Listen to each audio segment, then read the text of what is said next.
Baseball is trying to get one step further toward equality as well, but they're talking about money equality. I have a far different view about equality when it comes to money and talent and skill. My view is far more capitalistic. My job running a business is to pay as little money as possible to people who can make me as much money as possible. Just like that was my job when I was working for people. My job was to make as much money as possible for the people I worked for, period. The Kansas City Royals are in the news because they've got some decisions to make, and I wanted to address those decisions. There's a player in spring training you've never heard of. Maybe you have. His name is Bobby Witt Jr., the son of Bobby Witt, who used to be a player. Bobby Witt Jr. is having a scathing, that's not the word, a scorching spring training, playing very well. There is amazing pressure on the Royals to put him on their opening day roster. He does not need to be on their opening day roster. And you know very well, because you're well versed in it, raise your hand and say it with me. STM. No, not S and M. STM. Service time manipulation. It's in the news, right? It's been in the news. The union's very unhappy about that. So the union is starting to sprinkle stories through members of the media. The union is starting to sprinkle stories saying, we're watching you, Kansas City. Bobby Witt deserves to be on your team coming out of spring training.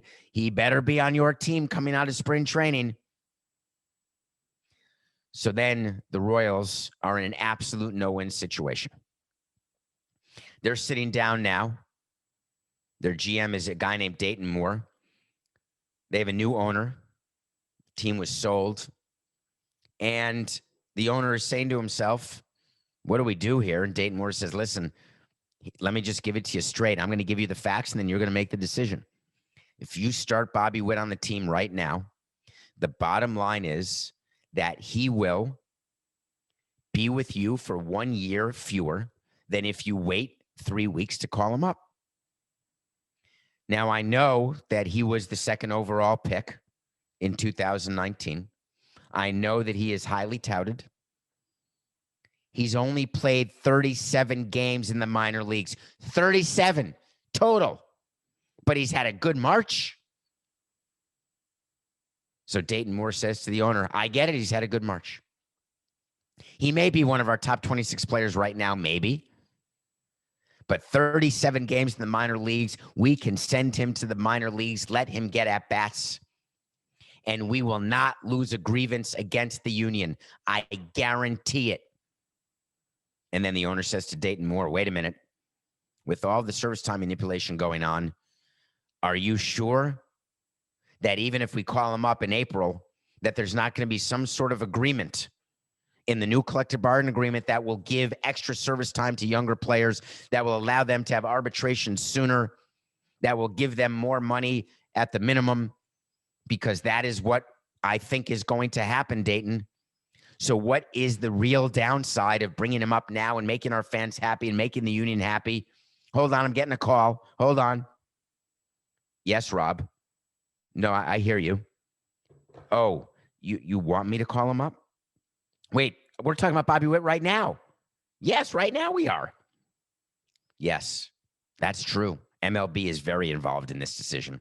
MLB is being consulted on this decision.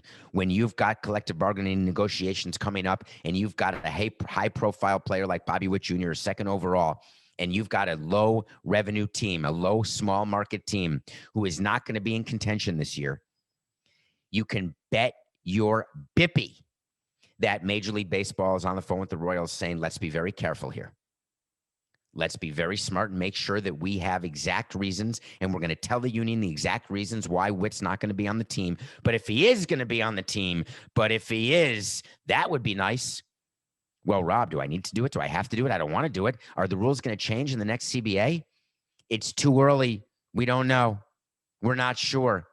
We certainly don't want players to be arbitration eligible earlier than they have to. We certainly don't want to pay younger players more than we have to. We want to take advantage of the young players when we can, because that's the best chance for teams like you, Kansas City, to ever win.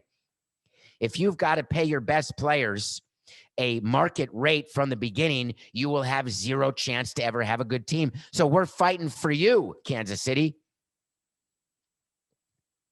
These are the things that are going on back and forth right now between the Kansas City Royals and Major League Baseball and the union. But here is the wait to see, and it's a pretty simple one. It really is. Wait to see is when I tell you something's going to happen and I revisit it. And if I'm wrong, I'm going to tell you. If I'm right, I'm going to tell you. Bobby Witt will start the season in the minor leagues. You can wait to see. If I'm running the Kansas City Royals, or if I'm the commissioner of baseball, or if I'm the head of the union, I understand very clearly that someone with 37 minor league games who has a hot spring training needs time in the minor leagues, and I'm not going to die on that hill today. I am not using Bobby Witt as my example of someone to inform me how to negotiate a collective bargaining agreement. Not going to do it. Baseball knows it. The union knows it. The Royals know it. No matter what pressure is brought to bear on the Royals, Bobby Witt will start the season in the minor leagues.